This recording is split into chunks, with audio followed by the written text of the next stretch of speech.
તો વાત કરીએ છોટાઉદેપુરની તો છોટાઉદેપુરના સંખેડા ખાતે પણ વિશ્વ આદિવાસી દિવસની ઉજવણી કરવામાં આવી છે। ત્યારે સંખેડા ડીબી પારેખ હાઈસ્કૂલ ખાતે ઉજવણી કરાઈ કે જ્યાં વિધાનસભાના દંડકની ઉપસ્થિતિમાં વિશ્વ આદિવાસી દિવસની ઉજવણી કરવામાં આવી છે। ત્યારે વિવિધ યોજનાઓ હેઠળ લાભાર્થીઓને સહાય પણ આપવામાં આવી કે જ્યાં વિશ્વ આદિવાસી દિવસ છે 9 ઓગસ્ટ એટલે કે વિશ્વ આદિવાસી દિવસ અને જ્યાં સમગ્ર ભારતમાં વિશ્વ આદિવાસી દિવસની ઉજવણી કરવામાં આવી રહી છે ત્યારે છોટાઉદેપુર સંખેડામાં પણ વિશ્વ આદિવાસી દિવસની ઉજવણી કરાઈ જ્યાં સંખેડા ડીબી પારેખ હાઈસ્કૂલ ખાતે વિશ્વ આદિવાસી દિવસની ઉજવણી કરવામાં આવી હતી જ્યાં વિધાનસભાના દંડકની ઉપસ્થિતિમાં ઉજવણી કરાઈ ત્યારે વિવિધ યોજનાઓ હેઠળ લાભાર્થીઓને સહાય અપાઈ।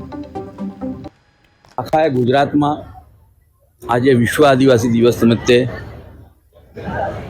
માનનીય મુખ્યમંત્રી શ્રી અને માનનીય મુખ્યમંત્રી ભૂપેન્દ્રભાઈ પટેલ સાહેબ અને અમારા આદિવાસી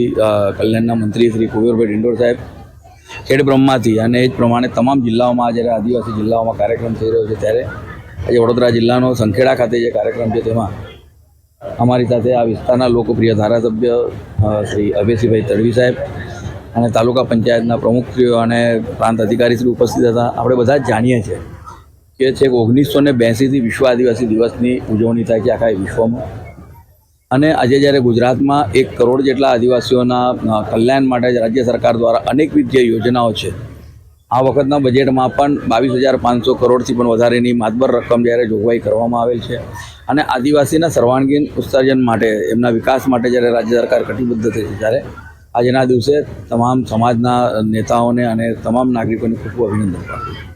આખા ગુજરાતમાં આજે વિશ્વ આદિવાસી દિવસ નિમિત્તે માનનીય મુખ્યમંત્રી શ્રી અને માનનીય મુખ્યમંત્રી ભૂપેન્દ્રભાઈ પટેલ સાહેબ અને અમારા આદિવાસી કલ્યાણના મંત્રી શ્રી કુંવરભાઈ ડિંડોર સાહેબ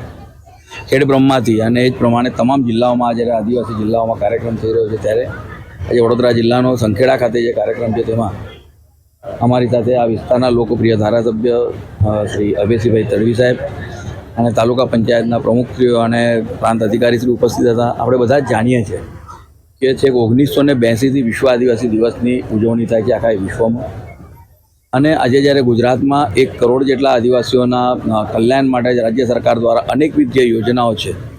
આ વખતના બજેટમાં પણ 22,500 કરોડથી પણ વધારેની માતબર રકમ જ્યારે જોગવાઈ કરવામાં આવેલ છે અને આદિવાસીના સર્વાંગીણ ઉત્સર્જન માટે એમના વિકાસ માટે જ્યારે રાજ્ય સરકાર કટિબદ્ધ થઈ છે ત્યારે આજના દિવસે તમામ સમાજના નેતાઓને અને તમામ નાગરિકોને ખૂબ ખૂબ અભિનંદન।